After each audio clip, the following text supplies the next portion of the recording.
गर्मी बहुत है, तो इस वजह से ये संतुलन बना रहे हैं, बहुत ज़्यादा गर्मी भी ना रहे और बहुत इस ढंग से। तो ये पेड़ पौधे ही जो बचाव करेंगे हम लोगों को गर्मियों से, तो इसमें हर एक को लगाना है। और देखिए, ऐसे ही किसी पेड़ पौधे लगाना ही नहीं, आप जितने लोग हैं लगभग सब लोग ये सोचिए कि हमको हर साल अपने जीवन में एक पौधा कहीं लगाना है, एक पेड़ कहीं लगाना है, तो लगाते। लेकिन आप खुद से ये सोचिए कि आप यहाँ तो लगाते गए, लेकिन हर साल हम अपने जीवन में कितना लगा सकते हैं, ये भी बताइए। अगर हर साल एक है तो अपने जीवन में हम 15 आना चाहिए। आप ऐसे वैसे जनपद के नहीं हैं, मऊ जनपद के हैं। इसकी अपनी एक पहचान है। साहित्यिक की बात करें तो श्याम नारायण पांडे की, आध्यात्मिक बात करेंगे तो जब सीता जी को वन निकाला गया, यहीं अपने मऊ जनपद में आकर के वहाँ रही, और तमसा जो अंधकार सा है, यहीं वाल्मीकि जब स्नान करने आते थे, क्रौंच पक्षी वाली घटना वाल्मीकि रामायण में उनको कवि बना दिया। यह वही धरती है। तो आप भाग्यशाली हैं कि जनपद मऊ के हैं। राजा नहुस का किला घोसी के पास है, तो यह हमारी अपनी विरासत है मऊ की। और आपने सारी बातों को रखा। मैं अब अपने मुख्य अतिथि को बुलाऊंगा। आप का व्यक्तित्व और जीवन दर्शन कहीं न कहीं हम सबके लिए अनुकरणीय है। विश्वविद्यालय से लेकर के महाविद्यालय तक सामाजिक कार्यों की बात हो, संगठन की बात हो, हर क्षेत्र में है। और लगभग 4,4500 बच्चे अपने महाविद्यालय से हर साल निकलते हैं। अब तो पूरे विश्वविद्यालय की नीति निर्धारक व्यवस्था में रजिस्ट्रार से लेकर के वित्त तक आपने संभाल रखा है। कभी काल कराल भय जिनके उन अखियन के तारे हैं, ये मंत्र सफलता का बांट रहे हैं, लाखों के भाग्य सवारे हैं। ऐसे मुख्यति, ऐसे प्राचार्य को पा करके हम सभी धन्य हैं, भाग्यशाली हैं। हम आपसे सादर निवेदन करते हैं कि आप हमें आशीर्वचन दें, मार्गदर्शन के आवेदन। बहुत बहुत धन्यवाद संचालक डॉक्टर घनश्याम द्विवेदी जी। आज के इस बृहद वृक्षारोपण कार्यक्रम में इनका आशीर्वाद मिला। ऐसे हम लोग की पूजनीय, अगर कोई ना कोई मन में संकल्प भी आना चाहिए, ऐसे अतिथि का हम सबको मार्गदर्शन मिला है। इस कार्यक्रम की अध्यक्षता कर रहे भूगोल विभाग के विभागाध्यक्ष डॉक्टर सुधीर जी, जो इस तरह के कार्यक्रमों में आगे बढ़ कर के काम करते हैं। डॉक्टर नीरज जी, डॉक्टर प्रशांत जी, और इस विद्यालय परिवार से जुड़े हुए रमेश तिवारी जी, तमाम लोग। आप सोचिए कि आज से 30 दिन पहले और आज जब यहाँ बैठे हुए हैं, कितना बड़ा अंतर है। दूसरी एक और बात बताऊँगा, गर्मियों में घर में सब लोग तो घर में रहते होंगे, बाहर तो रहता नहीं, और बाहर रहने का अनुभव। लेकिन आप सब ने अनुभव किया होगा, घर में जब रहते हैं और सुबह अगर जग गए और टहलने की थोड़ा सा बाहर निकल गए, बाहर आप पंखा मांगता है कैसे? पंखा तो जो लोग शहर में पैदा हुए वो तो बिना पंखे और बिजली के रहा जा सकता है, ऐसा सोच भी नहीं सकते। बिजली और पंखे के बिना रह सकते हैं, ऐसा सोच भी नहीं सकते हैं। लेकिन मैं तो गांव में पैदा हुआ, गांव में रहा, तो पंखा ही हम लोगों के लिए बड़ी बात हुआ करती। मैं इलाहाबाद में पढ़ता था तो पंखा ही महत्वपूर्ण था। जाते जब आते कूलर आ गया, और कूलर भी कैसा था, जुगाड़ू। आगे ढांचा था, बीच में पंखा रख देते थे, उससे पानी गिरता रहता था, उसी से हम लोग एसी का आनंद लेते थे। एसी की कल्पना नहीं थी। गांव में मुझे याद है कि रहते थे हम लोग, मकान पक्का ही था, पंखा के नीचे नहीं कोई बैठता। हम लोग के घर में ही बरामदे खूब होते थे, गलियारे होते थे, तो सब गलियारे में बैठे रहते थे। सब माता भाई बहन सब उसी गलियारे में बैठे वहीं सोए हैं। शाम को कोई घर के अंदर नहीं सोता था, सब छत पर सोते। सुबह 4 बजे नींद। यानी प्रकृति के बीच जब हम रहे तो कैसे होंगे, उसका उदाहरण हम लोग बीता दानी गोपाल किया। यह विज्ञान भी कहता है कि मनुष्य की जैसे जैसे प्रकृति से दूरी बढ़ी है, मनुष्य के जीवन में भी संगतियाँ खड़ी हुई। आपको पता है, सिर्फ आप रोज एक वृक्ष को गले लगाइए, आपको हाइपरटेंशन, आपका बीपी का निदान हो जाए। बहुत सारी बीमारियां हैं जो सिर्फ एक वृक्ष को आप गोद में पकड़ते हैं दोनों हाथ से, आपको आएगी। हम सभी यहाँ 1-2 घंटे से हैं। अगर हम लोगों के शरीर का सूक्ष्म माइक्रो एनालिसिस किया जाए, सूक्ष्म अवलोकन किया जाए, तो आप पाएंगे जो हमारे शरीर के अंदर सेल है, कोशिकाएं हैं, उनकी गतिविधियों में अंतर है। कि आप जो 2 घंटे यहाँ रहे हैं, आपके जीवन के कुछ क्षण बढ़ गए।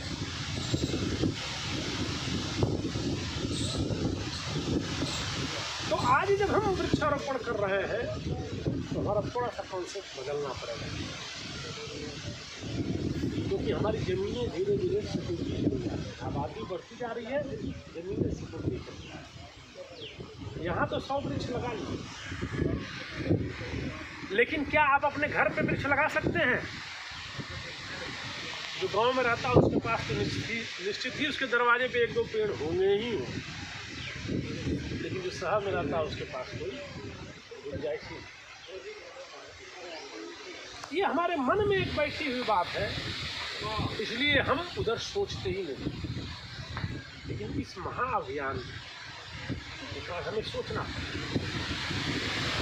क्यों पड़ेगा कि अब एक नई तरह की चुनौती आ रही है। अब वो दिन दूर नहीं कि जैसे आप पीने का पानी का बोतल लेके चल रहे हैं।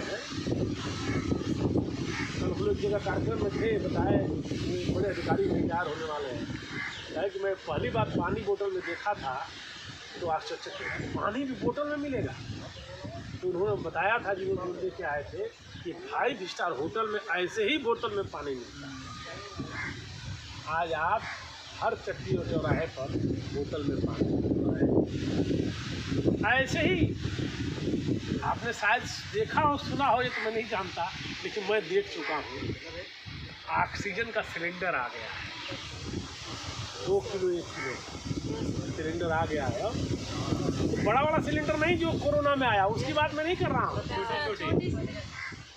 मुझे बुलाया गया थे कार्यक्रम में, वायु प्रदूषण वाला कार्यक्रम था वो, और उसमें वो जो कार्यक्रम ही कराया था उस कंपनी ने कराया था, जो कंपनी ऑक्सीजन का सिलेंडर बना। यानी आप आए हैं पेड़ लगाने, तो हर आदमी के बैग में 1 बोतल पानी और 1 सिलेंडर छोटा वाला ऑक्सीजन का रहेगा। ये आने वाला भविष्य है,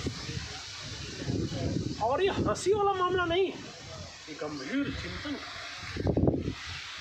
आपको पता नहीं होगा, हमारे शरीर में जो विकार आते हैं, उस विकार का एक बड़ा कारण ऑक्सीजन की कमी है। अभी योग कराया जा रहा है, एक भ्रामरी क्रिया कराते हैं लोग, कहते हैं कि करने से मस्तिष्क में ऑक्सीजन की ठीक से सप्लाई, मस्तिष्क में ऑक्सीजन की ठीक से सप्लाई न होने के कारण से तमाम तरह की बीमारियां मस्तिष्क की पैदा हो। शरीर में ऑक्सीजन की कम, आपके पेट में अगर ऑक्सीजन का ठीक से फ्लो है तो पेट की समस्या होगी ही नहीं। ऑक्सीजन का इतना बड़ा रोल होने जा रहा है कि हमारे सामने चुनौती है। घर में आप रहते हैं, चारों तरफ खिड़की है नहीं, अब तो ऐसे घर भी हैं जिसमें कोई खिड़की नहीं। हमारे यहाँ हमारा रेस्टरूम बन रहा था, कल मैं रेस्टरूम में घुसा, एकदम घोर अंधकार।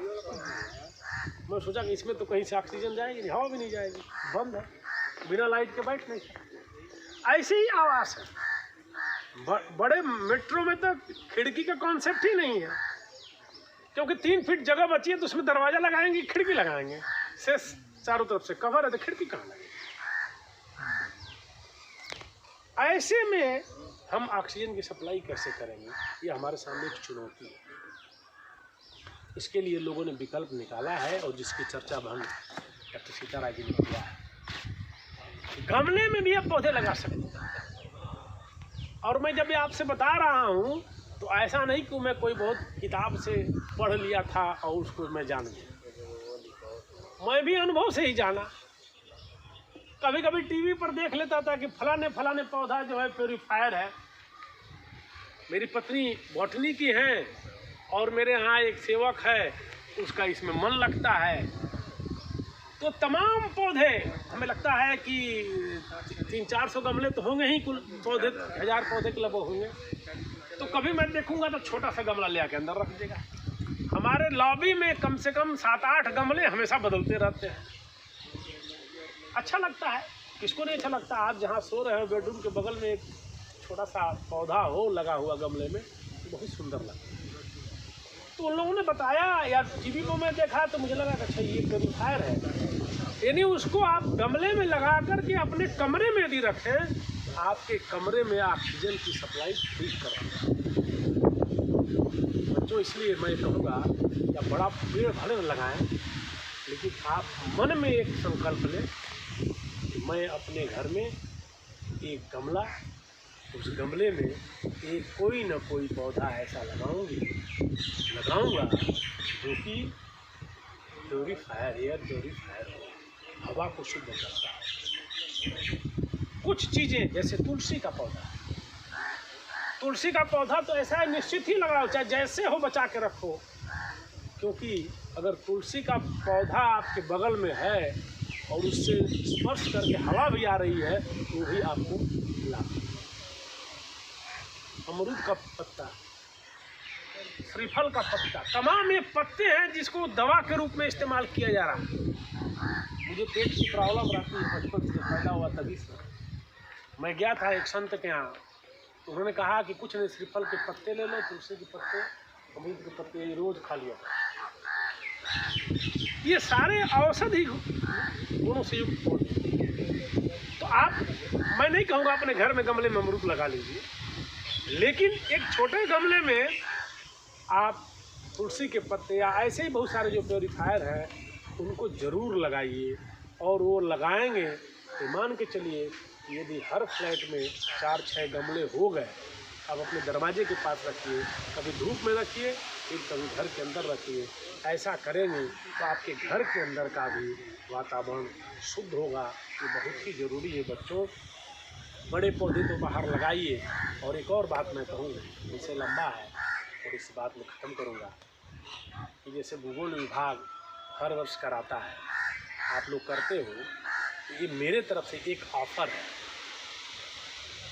कि जिस किसी के पास जगह है और वो सोचता है कि आज या मेरे आंगने में एक आंवला का पौधा होना चाहिए, मेरे आंगने में एक अमरूद होना चाहिए, मेरे आंगने में कोई भी पौधा होना चाहिए, मन में अगर प्रेरणा हो, पौधे के माध्यम से मेरे पास सूचना दे देंगे तो मैं वो पौधा आपको ज़रूर उपलब्ध कराऊंगा। क्योंकि मैंने इस चीज़ को, जब मुझे समझ में बात आ गई, तो मैंने एक संकल्प लिया हुआ है। मैं अपने पिताजी की पुण्यतिथि पर प्रति वर्ष, अगस्त में ही पड़ता है 26 अगस्त को, प्रति वर्ष वृक्षारोपण कराता हूँ। 100 पौधे चाहे अपने ही गांव पे लगवाऊं या कहीं लगवाऊं, लेकिन मेरा संकल्प है कि पौधे लगने चाहिए। तो ये भूगोल विभाग के आप लोगों के लिए ऑफर है कि आपको लगता है नहीं गमले में हम लगाएंगे, और आपको लगता है कि नहीं पौधा हमें नहीं मिल पा रहा है, ये पौधा चाहिए, तो उसके लिए जो भी नर्सरी होगी आप सर के माध्यम से आप मेरे पास यदि सूचना देंगे वो मैं बता भी दिया सर के सामने भी, तो सर भी उसकी व्यवस्था करा देंगे। लेकिन आप अपने घर में गमले में भी ज़रूर लगाइए पौधा, यह ज़रूरी है। मैंने बताया ज्ञान जरूरी नहीं, ज्ञान डस्टबिन में पड़े हुए कूड़े के समान है। जिस ज्ञान का हम अपने जीवन में उपयोग नहीं करते, वह ज्ञान निकृष्ट कोटि का है। जिस ज्ञान का हम सिर्फ अपने लाभ के लिए उपयोग करते हैं, उत्कृष्ट कोटि का ज्ञान वह है जिस ज्ञान का उपयोग हम समाज राष्ट्र के व्यापक हित में करते हैं। तो अगर आपके पास कोई ज्ञान है तो उस ज्ञान को अपने आचरण में लाइए, ऐसे आचरण में जिससे समाज का भला हो। जैसे आपने वृक्ष लगाया, मैं तो कहता हूँ कि जीवन में कोई भी व्यक्ति, किसी को भी ले लें, आप चिंतन करिएगा, कोई भी व्यक्ति, मैं कहता हूँ कोई ऐसा काम नहीं जो अपने लिए करता। ये सिर्फ समझने का मामला है कि हम अपने लिए सब करते हैं। नौकरी किसके लिए कर रहा है? अपने लिए कर रहा है। खेती किस लिए कर रहा है? अपने लिए कर रहा है। पौधा किस लिए कर रहा है? अपने लिए कर रहा है। ऐसा कोई भी काम इस धरती पर नहीं जो अपने लिए कर रहा है। लेकिन सोच में समा जाने के बाद हम विकृत हो जाते हैं और विकृत होने के नाते हमारी दिशा बदलती है। खाना भी बनाते हैं तो क्या ऐसा कोई है क्या जो खाना बनाता है और खुद ही खा लेता है? ऐसा नहीं। हमने अक्सर सुना है, कम से कम जो हमारी बहन बेटियां हैं, माताएं हैं, मैं अक्सर, जैसे मैं खुद हूँ, मैं घर नहीं हूँ आज, मान लो अभी पता चला कि मैं घर पे नहीं रहूँगा तो मेरे घर पूरा भोजन तो नहीं बनेगा। तुम बनाते हो क्या? अपने लिए कभी रोटी दाल चावल सब्जी बनाया क्या? कोई नहीं बनाता। मैं इसको बहुत माइन्यूट ऑब्जर्वेशन किया। मतलब 2 दिन के लिए मैं चला गया तो पूछा तो क्या है, तो आज ये बना है, तो आज वो बना है। कभी भोजन नहीं अपने लिए बनाते। गलत कर रहा हूँ क्या? आज फर्रा बना लिए, तो आज मैगी खा लिए, तो आज चाउमीन बना लिए, आज ये खा लिए, इडली खा लिए, डोसा खा लिए। यही होता है ना। खाना कब बनाते हो? जब घर में माता पिता सब लोग हैं तब पूरा खाना बनेगा। तब अगर इडली बनानी है तो ऐसे पूछेंगे जैसे लग रहा है बहुत लाचार है, बड़ा मजबूरी है, तब तुम बनाओ। गलत कर रहा हूँ क्या बेटा? यदि आप खाना जो बनाते हो तो अपने लिए नहीं बनाते। और मैंने अक्सर माताओं बहनों को देखा है कि पूरा खाना शौक से खिलाती हैं, उनको अपने बचता नहीं है। लास्ट में चावल और कुछ बनाकर उसमें फ्राई व्राई करके अपने ऐसे ही सारे काम के बारे में बता। सोचने के नजरिए को बदलो। ये जो वृक्षारोपण आप करोगे, जो अपने घर में लगाओगे पौधा प्यूरीफायर, वो अपने लिए नहीं लगाओगे। प्यूरीफायर पूरे परिवार। और ऐसे आप कल्पना करिए कि मऊ में यदि 50,000 घर हो, 50,000 गमले अगर हो और एयर प्यूरीफायर लगे हो तो मऊ का पूरा वातावरण बदल जाएगा। जैसे यहाँ इतने एयर प्यूरीफायर लगे हुए हैं तो यहाँ अच्छा लग रहा है ना। तो जितने देर यहाँ लोगे जैसे लग रहा है किसी को स्वर्ग का आनंद भी कहा गया। इतना आनंद कहीं नहीं है। तो हमें अपने जीवन में बच्चों को संकल्प लेना है। आप इस उम्र में हैं, आपके जीवन में यदि कोई संकल्प आ गया तो वो संकल्प, आपकी उम्र कितनी होगी किसी की?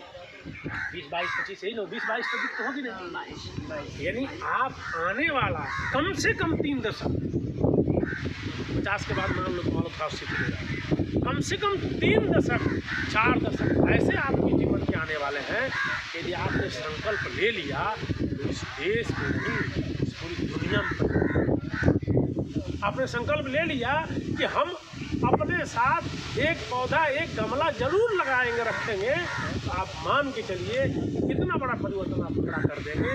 और ये चेन रिएक्शन करेगा, नौजवानों के माध्यम से चेन रिएक्शन करेगा। बच्चों, तो आज के दिन मैं यही कहूँगा कि आप संकल्प लें, बड़ा नहीं, छोटा ही सही, बिना फल वाला नहीं, फल वाला ही सही, कोई सब्जी ही सही, कुछ भी घर में लगाओ। और लगा करके, और एक चीज़ जान लो, जब तुम छोटा सा कोई टमाटर का पौधा लगाओगे गमले में, और जिस दिन टमाटर हो उसमें दिखाई देगा ना, उस टमाटर को क्यों खाना छोड़ दो, खाने के बाद तो सुख मिलता ही है। खाली देख करके इतना आनंद तुम्हें आएगा कि तुम कल्पना नहीं कर सकते हो। और जीवन में यदि जीवन का एक लक्ष्य है, किसी के भी जीवन का, अपने भी जीवन का देखो, तो सिर्फ आनंद है। अगर तुम्हें आनंद मिल रहा है ना तो भोजन कहोगे रुक जाओ, अभी आनंद मिल रहा है, अभी भोजन नहीं चाहिए, कुछ भी नहीं चाहिए, अभी आनंद मिल रहा है। और इसलिए सबसे बड़ा आनंद, परमानंद कहा गया परमात्मा। हम सब आनंद के लिए जा रहे हैं। तो मैं यही कहूँगा, छोटा सा पौधा लगाओगे, एक फूल खिलेगा, एक फल खिलेगा, इतना आपको आनंद देगा कि आपके जीवन में उत्साह आएगा, उमंग आएगी, जीवन में परिवर्तन खड़ा होगा। बच्चों, तो आज के दिन बस आपको इतना ही। जय हिंद। 2 साल पानी जल तो देंगे, पीपल स्वस्थ रहेगा, क्योंकि बड़ा पौधा होता है, पानी की ज़्यादा ज़रूरत होती है। तो पीपल को, बरगद को पानी देने के पीछे यही कॉन्सेप्ट है, वह पानी पाएगा, प्रकाश संश्लेषण करेगा, स्वस्थ रहेगा। ये सारी बातें हुई। मैं पूरे कार्यक्रम में सभी अतिथियों के प्रति आभार ज्ञापन के लिए भाई नीरज जी को बुलाऊंगा।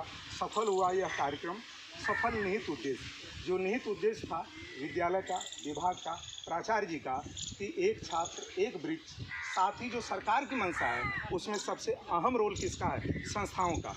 अहम रोल किसका है? समाज का। तो एक कदम सामाजिक वानिकी की तरफ, ये दोनों स्लोगन को अंगीकार करके विभाग, महाविद्यालय, प्राचार्य और अध्यक्ष जी के नेतृत्व में आज इस उत्तरदायित्व को 100%, ये मेरी बात बनावटी नहीं, 16 आने सच और 24 कैरेट शुद्ध, क्योंकि ये धरातल पर है, सफल हुआ यह कार्यक्रम, सफल निहित उद्देश्य। आप सभी मिल गए चंदन हृदय स्नेह, इस स्नेह के लिए, आभार ज्ञापन के लिए भाई नीरज। देखिए, जो आभार ज्ञापन का उत्तरदायित्व तो सौंपा जाता है तो उसको अपना कुछ नहीं कहना होता है, बहुत कम कहना होता है, और जो हमारे अतिथिगण जो उपस्थित होते हैं उनके बारे में ही बताते हुए उनका आभार या धन्यवाद ज्ञापन करना होता है। लेकिन अब देख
you.